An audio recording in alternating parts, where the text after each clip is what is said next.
तब भी बहुत अच्छा नंबर मिल जाएगा। और बहुत अच्छा ज्ञान है, आप लिख नहीं सही पा रहे हैं, प्रश्न छोड़ दे रहे हैं, पहले जो लिखनी है वो बाद में लिख रहे हैं, बाद की बात पहले लिख दे रहे हैं, या न तो कोई आदर्श तरीका है लिखने का, आप सब पैराग्राफ में लिख रहे हैं, सब डायग्राम में लिख रहे हैं।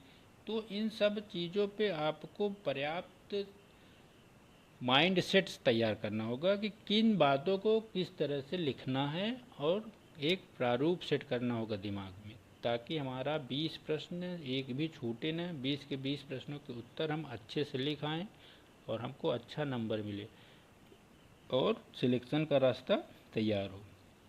देखिए, उत्तर किस तरह तैयार किया जाता है, तो आप इसको देखिएगा। पैराग्राफ लिखेंगे, बिंदुवार लिखेंगे, रेखा चित्रों का प्रयोग करेंगे।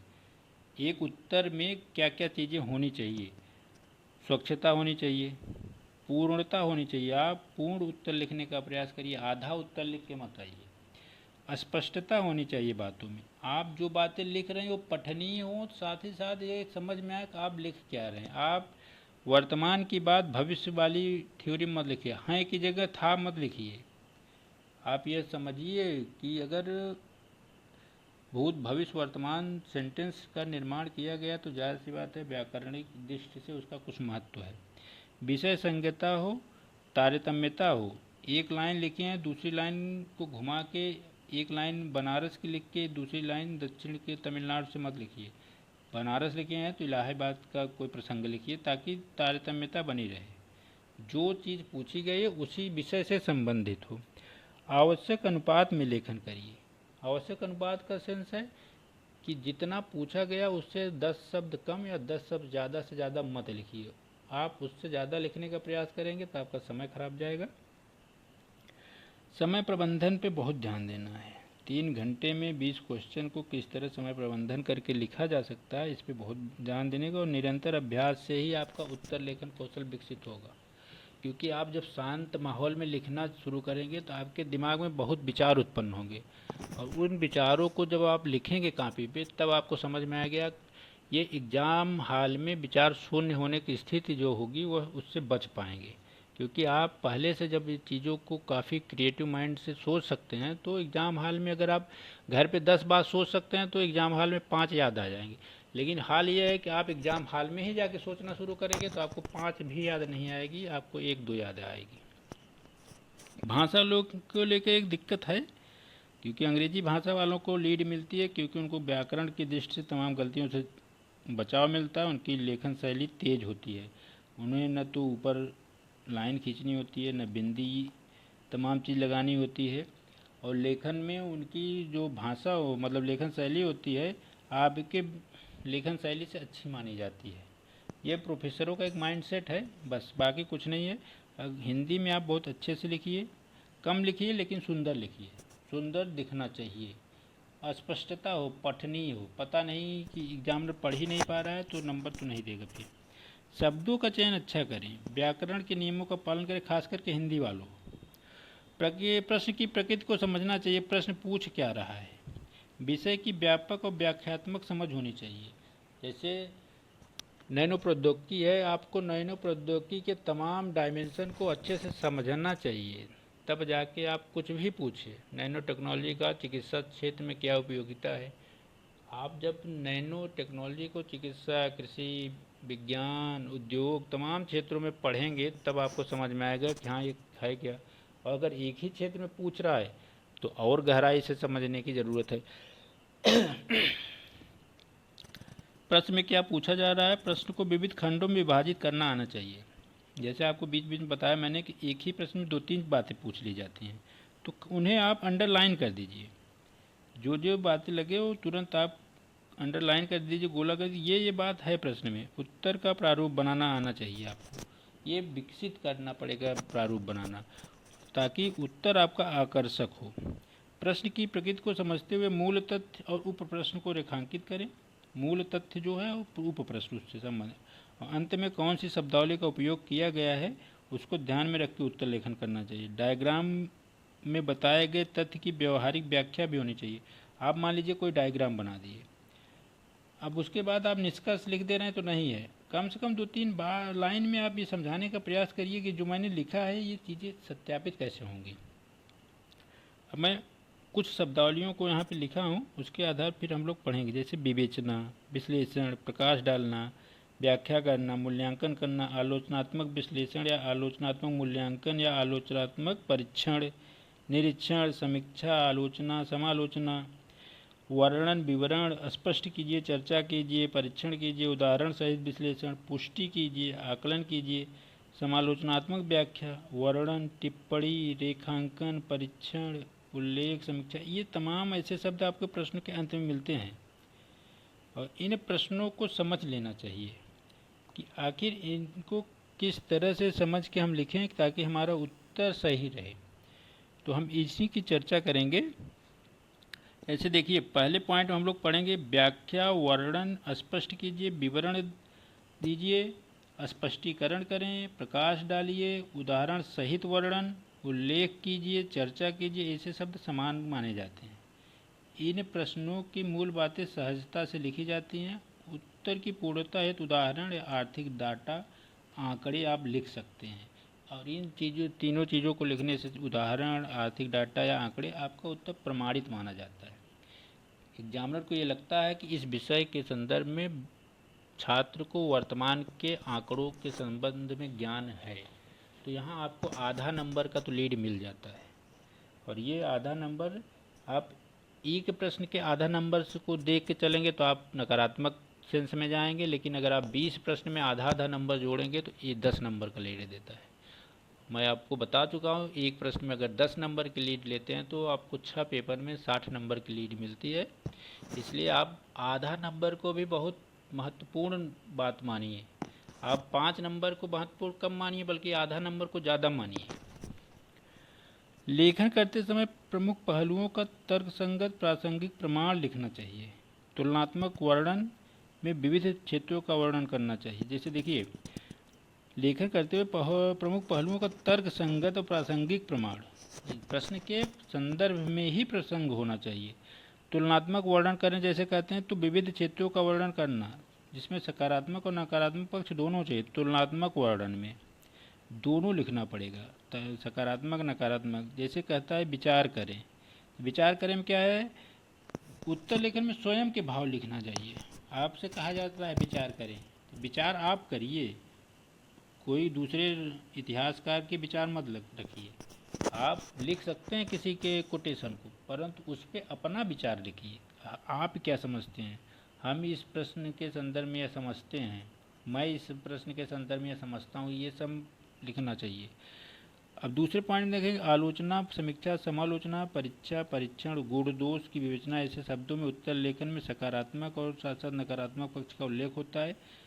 मेरा ये मानना है कम से कम 60-40 का होना चाहिए। कुछ लोग तो बताते हैं 50-50 भी आप लिख सकते हैं, तो लिख सकते हैं, ऐसा नहीं है, लेकिन मेरा ये मानना है कि 60 सकारात्मक हो, 40 नकारात्मक, बहुमत सकारात्मक का होना चाहिए। तीसरे पॉइंट में देखेंगे मूल्यांकन, आलोचनात्मक विश्लेषण, परीक्षण, मूल्यांकन, समालोचनात्मक व्याख्या। ऐसे प्रश्न शब्द जब दिए जाते हैं प्रश्नों में तो उस प्रश्न के विषय से संबंधित जानकारी में गुण दोष का वर्णन करते हुए तार्किक वर्णन होना चाहिए। वर्तमान से घटना को जोड़ के सकारात्मक निष्कर्ष लिखना चाहिए। देखिए, निष्कर्ष तो सभी प्रश्नों का लगभग एक सकारात्मक होना चाहिए। सकारात्मक निष्कर्ष अच्छा होता है। निष्कर्ष कम से कम 3 लाइन का जरूर लिखिए, भूमिका भी आप कम से कम 3 लाइन का लिखिए। मीमांसा, विवेचना जैसे शब्दों में किसी विषय पर सम्यक और संपूर्ण जानकारी उपलब्ध कराना और तार्किक व्याख्या होनी चाहिए। मीमांसा का मतलब होता है कि आप किसी प्रश्न या विषय के संदर्भ में कितने विचार रखते हैं, उस प्रश्न के तथ्य के संबंध में कितने विचार हैं। सभी विचारों की मीमांसा की जा सकती है, किसी एक क्षेत्र की नहीं। विश्लेषण, सभी पक्षों का उल्लेख करना होता है। विभिन्न पक्षों को संतुलित और तार्किक वर्णन होना चाहिए। प्रासंगिकता, मैंने कहा ना प्रासंगिकता, देखिए प्रासंगिकता जब पूछता है तो याद रखिएगा प्रासंगिकता वर्तमान से जोड़ के ही लिखी जाती है। वर्तमान की घटनाओं को उस प्रश्न के संदर्भ में प्रमाणित करने के लिए बातें लिखनी पड़ती है, वर्तमान की घटना जोड़ना पड़ता है। जैसे आपसे कहते हैं गांधीवाद की वर्तमान प्रासंगिकता, भाई देखिए, विश्व में कई देशों पे संकट चल रहे हैं, उसके संबंध में अहिंसा की प्रासंगिकता हो जाती है। कई जगह पर्यावरणीय संकट चल रहे हैं, तो उसमें उनकी बात आ जाती है कि प्रकृति हमारी सभी इच्छाओं को पूरा कर सकती है, परंतु हमारी लालच को पूरा नहीं कर सकती। महिलाओं के संदर्भ में जो भी घटनाएं हो रही हैं, उसमें उनका है कि महिला उत्थान। शिक्षा के संदर्भ में तमाम बातें जो हैं वो वर्तमान से प्रासंगिक बातों से जोड़ के लिखी जाती हैं, और ज़रूरी नहीं कि एक बार लिखना है। प्रासंगिकता जितनी बार तथ्य आप लिखेंगे, हर चीज़ को वर्तमान से जोड़ने का प्रयास किया जाता है। क्लिष्ट शब्दों की परिभाषा अवश्य लिखिए। देखिए, प्रश्न में कोई ऐसा शब्द मिलता है जिसकी परिभाषा होती है, तो आप शुरू में नहीं लिख रहे हैं, तो जहाँ वह शब्द लिख रहे हैं उसके बाद ब्रैकेट में उसके सरल शब्द अर्थ लिख दीजिए। न कुछ करिए तो 2-3 शब्दों में उसका अर्थ लिख दीजिए। अगर एक उसकी परिभाषा एक लाइन में आपको बन रही है तो ज़रूर लिखिए। अन्वेषण करें जैसे शब्द के साथ उत्तर लेखन में विभिन्न दृष्टिकोणों का वर्णन और जिज्ञासु प्रवृत्ति को दर्शाना ज़्यादा होता है। अन्वेषण है ही जिज्ञासु प्रवृत्ति के संदर्भ में, अन्वेषण करें, खोज करें, तो वहाँ पे जिज्ञासु प्रवृत्ति जरूरी होती है। चर्चा करें जैसे शब्द के उत्तर लेखन में मुख्य विषय के दोनों पक्षों का विस्तार से समझाना होता है। अब देखिए, उत्तर लेखन रूपरेखा या प्रारूप कैसा होना चाहिए। उत्तर लेखन देखिए, आपकी ये कॉपी है, ऊपर नीचे जगह छूटी रहती है, आपको लिखना है। आप 3 लाइन की भूमिका बनाइए। वर्तमान की एक घटना 1 लाइन 1.5 लाइन से ज़्यादा मत लिखिए। फिर बात अगर कारण, प्रभाव, चर्चा, महत्व, उपयोगिता तमाम चीज़ पूछ रहा है तो आप डायग्राम बना दीजिए। डायग्राम अपने तरीके से जो भी सही लगे छोटा बनाइए। अगर प्रश्न में कोई मानचित्रावली दर्शाना है, जैसे मान लीजिए उत्तर प्रदेश या भारत, तो उसको मानचित्र को आप छोटा सा बनाइए कोने में, ताकि आपके पास जगह बचे लिखने के लिए। और लास्ट में 3 लाइन का निष्कर्ष अवश्य लिखें, ठीक है। और प्रश्न की शुरुआत किन किन बिंदुओं से की जा सकती है। ज़रूरी है कि हर शब्द में हर प्रश्न में परिभाषिक शब्दावली ना आए, तो आप परिभाषा से शुरुआत नहीं की। देखिए, मैं स्पष्ट बता रहा हूँ, जिन प्रश्नों में परिभाषिक शब्दावली है वो आप उसकी शुरुआत परिभाषा से ही करिए, सबसे अच्छा माना जाएगा। फिर अगर परिभाषिक शब्दावली नहीं है तो क्या करेंगे, किसी व्यक्ति का कोई कोटेशन याद है महापुरुषों का, उसको लिख दीजिए single inverted comma, double inverted comma में, और व्यक्ति का नाम लिख दीजिए। उससे शुरुआत करिए, वर्तमान की कोई घटना डाल दीजिए, फिर आगे की बातें लिखिए। या कोई तथ्यात्मक जानकारी लिखिए भूमिका में। परिभाषिक शब्दावली, वर्तमान की कोई घटना। अगर मान लीजिए आपसे प्रश्न आतंकवाद से पूछा जा रहा है तो दिल्ली ब्लास्ट की घटना को सीधा सीधा लिख दीजिए भूमिका में। ऐतिहासिक जानकारी भी कुछ प्रश्नों में आप लिख सकते हैं।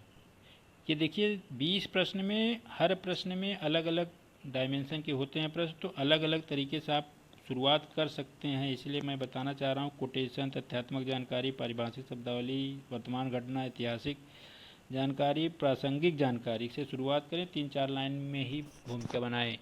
अब जब आप कई तरीके से भूमिका की शुरुआत करते हैं तो एग्जामिनर को बड़ा प्रभावित होता है इन बातों की। उससे लगता है कि हाँ, छात्र के अंदर कई तरह की डायमेंशन की बातें सोचने की क्षमता है।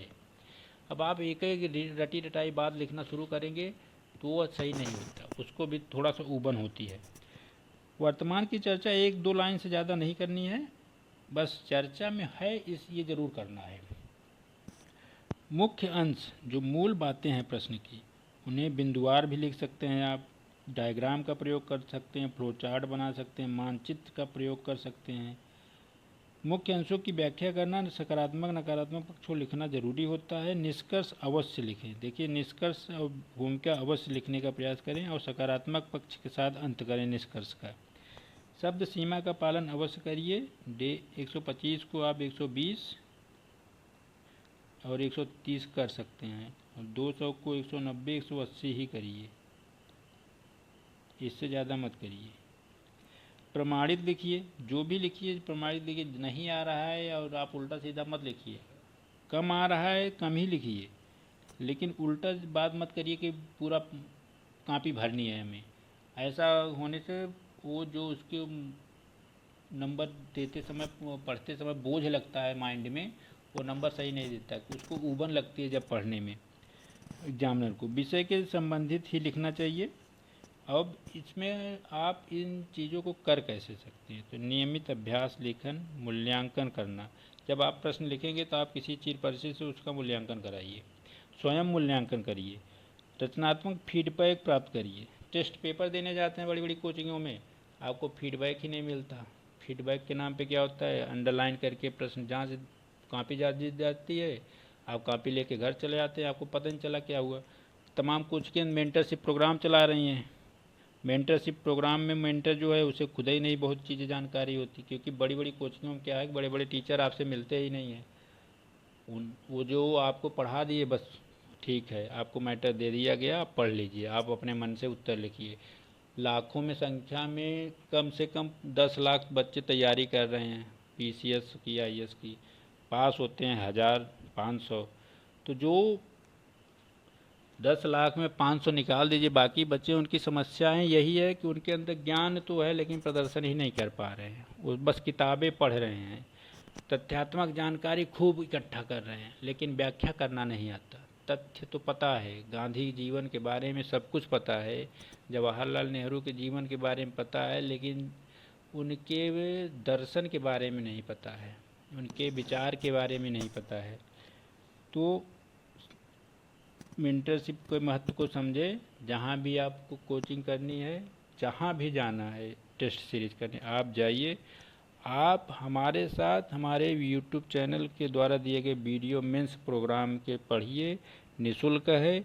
आपको स्वयं लगेगा कि हमें बेहतरीन जानकारी दी जा रही है, कोई पैसा नहीं है, आप वहाँ पैसा दे के पढ़िए, हमारे यहाँ फ्री में पढ़िए। करना क्या है, 1 घंटा, आधा घंटा, 40 मिनट या 1.5 घंटे की जो भी वीडियो होगी, आप उसको सुबह शाम दोपहर में सुन लीजिए। बाकी आपकी इच्छा, आपको पैसा खर्च करना है तो आप कहीं भी पढ़िए। समर्पण होना चाहिए आपके पास परीक्षा भाव में, मतलब आपको करियर के प्रति समर्पण भाव होना चाहिए कि हाँ हमें तैयारी करनी है। प्री और मुख्य परीक्षा के निरंतर अभ्यास करने चाहिए। प्री के टेस्ट पेपर, मुख्य परीक्षा के टेस्ट पेपर देते रहने चाहिए। सही मार्गदर्शन, सही लोगों के साथ रहिए। समाज में आपके पास पड़ोस में ऐसे भी विद्यार्थी बहुत हैं जो पढ़ने नहीं जाते, सिर्फ समय व्यतीत करने जाते हैं। तो आप अच्छे लोगों के साथ उठिए बैठिए, जिनको पढ़ने के संदर्भ में सही जानकारी है और जो यह पढ़ने के प्रति गंभीर हैं कि हमें कैरियर बनाना है। ठीक है, इस तरह से हमने इन पेपरों की चर्चा की, कुछ मूल बातें आपको बताई। आप लोगों से बस यही निवेदन है कि हमारे चैनल को सब्सक्राइब करिए और लोगों को शेयर करिए और हमारे साथ जुड़े रहिए। बाकी आपकी इच्छा है, आपको जहाँ से अच्छी जानकारी मिल रही है आप वहाँ भी पढ़िए, हमारे यहाँ निःशुल्क में हमसे भी कुछ पढ़ते रहिए। ठीक है मित्रों, ठीक है, इसके साथ